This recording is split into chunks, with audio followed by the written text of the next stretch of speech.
मम्मा वो पेंडू सा है, मैंने उसे शादी नहीं करनी। अफशां अपनी माँ से कह रही थी। माँ ने प्यार से कहा, बेटी वो तुम्हारा कजिन है, अच्छा लड़का है, क्यों शादी नहीं करनी उससे? मम्मा वो पेंडू सा है, ना उसे कपड़े पहनने की तमीज है, ना उसे बात करने की तमीज है। मैं उसके साथ शादी नहीं करूंगी। अफशां, शादी तो करनी पड़ेगी, तुम राजी हो या ना हो। अफशां ने अपने कजन सारिम को कॉल की। सारिम, मैं तुमसे शादी नहीं करना चाहती, तुम शादी से इनकार कर दो। सारिम ने कहा, मैं माँ बाप की मर्जी के खिलाफ नहीं जा सकता, मैं तुम्हारे साथ जिंदगी भर नहीं रह सकती।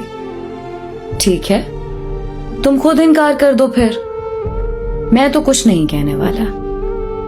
अफशां ने जब देखा उसकी शादी सारिम से कर रहे हैं, उसने खुदकशी करने के लिए घर में पड़ी काफी सारी दवाइयां खा ली, अस्पताल ले गए, डॉक्टर्स ने मेदा वॉश किया, जान बच गई। अफशां ने अपनी मां के सामने हाथ जोड़े।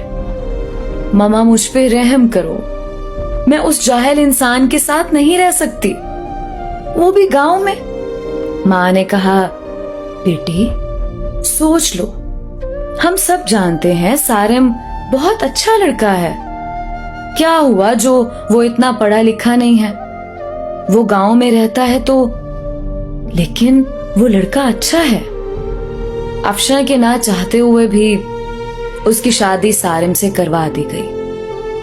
अफशां ने बस समझ लिया कि अब जिंदगी बर्बाद हो गई, सारे ख्वाब खत्म हो गए, सब खुशियां जला दी गई हैं, सब कुछ एक जाहिल इंसान के हवाले हो गया। पहली रात थी। अफशां ने सारिम को कहा, सारिम तुम मुझसे शादी करना चाहते थे, शादी हो गई है, लेकिन मुझसे दूर रहो। सारिम मुस्कुराते हुए कहने लगा, ठीक है अफशां, आप इतना गुस्सा क्यों कर रही हैं? अफशां गुस्से से बोली, तुमने मेरी जिंदगी तबाह कर दी है सारिम। सारिम ने एक डिबिया खोली, उसमें चमकती हुई अंगूठी थी। उसने वो डिबिया अफशां के सामने रखी और कहने लगा, अफशां ये गिफ्ट आपके लिए। अफशां ने अंगूठी उठाकर साइड पे रख दी और करवट बदलकर लेट गई, रोने लगी। सारिम नवाफिल अदा करने लगा, फिर अफशां के पास लेट गया। यूं जिंदगी का सफर शुरू हुआ। अफशां का दम घुटने लगा सारिम के साथ। सारिम देखने में खूबसूरत था, बस ज्यादा पढ़ा लिखा नहीं था, डिसेंट सा भी नहीं था। अफशां मॉडर्न सी लड़की थी। सारिम सुबह उठते ही अफशां का माथा चूमता, फिर खुद नाश्ता बनाता। अफशां को गुस्सा आता, ये बंदा मुझे इम्प्रेस करने के चक्करों में है। अफशां जब सारिम के हाथ का बना खाना खाती, बहुत हैरान होती, इतना मजे का खाना।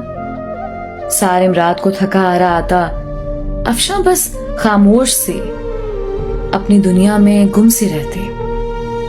उसको कोई परवाह नहीं थी सारिम की। सारिम भी अफशां को कुछ ना कहता था।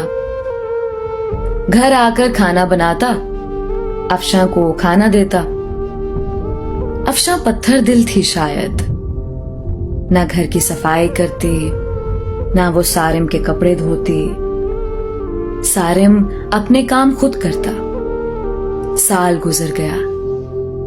सारिम अफशां की हर बेरुखी चूम कर बर्दाश्त करता। अफशां को यूं लगता था एक बदूसा इंसान पल्ले पड़ गया है। सारिम चूंकि एक मर्द था, वो औरत पे हाथ उठाना मर्द की शान के खिलाफ समझता था। फिर उस पे हाथ उठाना जो हमसफर हो। सारिम ने एक दिन कहा, अफशां तुम अपना ख्याल क्यों नहीं रखती पागल? देखो रंग कितना धीमा पड़ गया है तुम्हारा, तुम्हारे बाल देखो कितने रूखे से हो गए। सारिम अफशां के पास बैठ गया। 1 साल के बाद सारिम ने यूं अफशां को छुआ था। अफशा के बालों में ऑयल लगाने लगा। वो बोली, छोड़ दो मुझे सारिम। नहीं छोड़ूंगा। अफशा ने धक्का दिया। ऑयल सारिम के ऊपर गिर गया।